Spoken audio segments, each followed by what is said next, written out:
Hi friends, ఇవాల్టి recipe గుత్తి వంకాయ curry.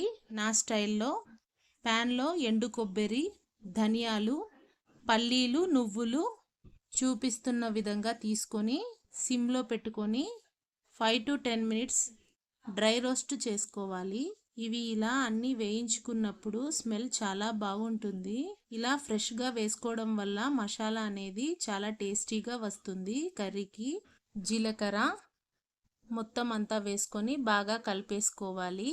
గుత్తి వంకాయని చాలా మంది స్టఫ్ చేసి కర్రీని వండుతారు. నేనైతే అలా కాదు. లవంగం, ఇలాచి, చిన్న ముక్క దాల్చిన చెక్క వేసుకోవాలి. ఈ మసాలానంతా బాగా ఫ్రై చేసుకొని చల్లారాక మిక్సీ జార్లోకి తీసుకొని మిక్సీ పట్టుకోవాలి పౌడర్గా. 1/2 కిలో ఫ్రెష్గా కడిగి పెట్టుకున్న వంకాయలు, అదే ప్యాన్లో తగినంత ఆయిల్ వేసుకోవాలి. తరిగి పెట్టుకున్న వంకాయల్ని ఇందులో వేసుకోవాలి. మొత్తం ఇందులో వేసుకొని ఓసారి అంతా కలిసేలా కలిపేసుకోవాలి. ఇలా ఫ్రై చేయడం వల్ల వంకాయకి మసాలా అంతా పట్టుకొని బాగా టేస్టీగా ఉంటుంది కర్రీ. ఆనియన్స్ పెద్ద ముక్కలుగా తరుక్కొని మిక్సీలో వేసుకొని పేస్ట్ చేసి పక్కన పెట్టుకోవాలి. వంకాయలు ఇలా కలర్ చేంజ్ అవుతుంది కదా, ఇలా సిమ్లోనే పెట్టి మూత పెట్టి బాగా వంకాయ అంతా మగ్గించుకోవాలి. వంకాయల్లో పచ్చివాసన పోయి బాగా ఆయిల్లో ఫ్రై అయినాయి కదా, మూత పెట్టి మరి కాసేపు మగ్గించుకోవాలి.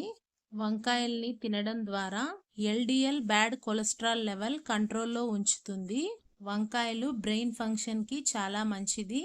వంకాయలు డైజెషన్కి కూడా చాలా మంచిది. మొత్తం అంతా ఇలా పక్కకు తీసి పెట్టుకోవాలి. వేయించుకున్న తర్వాత అదే ప్యాన్లో ఆయిల్ హీట్ చేసుకొని ఉల్లిపాయ పేస్ట్ వేసుకొని బాగా వేయించుకోవాలి.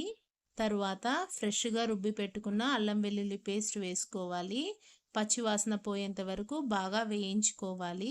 ఈ వంట ఎవరికి తెలియదు అని మీరు అనుకోవచ్చు. నేను బిగినర్స్ కోసం ఈజీగా ఎలా వండుకోవాలనో చూపిస్తున్నాను.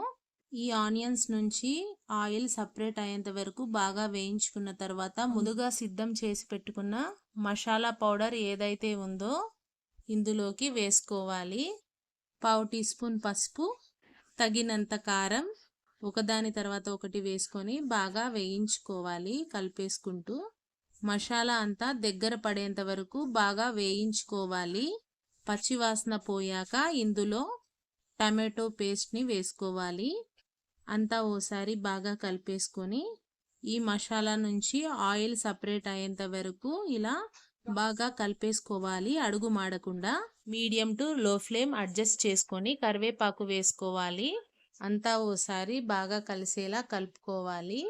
కొత్తిమీర తరుగు వేసుకోవాలి. ఈ మసాలా అంతా ప్యాన్ నుండి సపరేట్ అయ్యి ఆయిల్ ఫ్లోట్ అయ్యేంత వరకు ఉడికించుకొని వాటర్ పోసుకోవాలి. తరువాత రుచికి సరిపడ సాల్ట్ వేసుకోవాలి.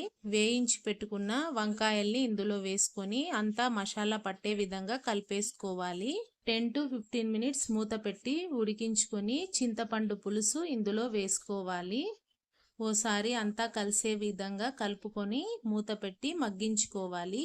వంకాయలు 60% ఉడికిపోయినట్లే. మూత పెట్టి ఒక 10 minutes ఉడికించుకోవాలి. మరి కాసేపు పైకి ఆయిల్ ఫ్లోట్ అయిన తర్వాత టేస్టీ అయిన గుత్తి వంకాయ కర్రీ రెడీ. పైన లాస్ట్లో కొత్తిమీర తరుగు వేసుకొని దింపేసుకోవాలి. మేము దీనిని నూనె వంకాయ అని కూడా అంటాము. For more videos please like and subscribe our YouTube channel Goldie kitchen magic world.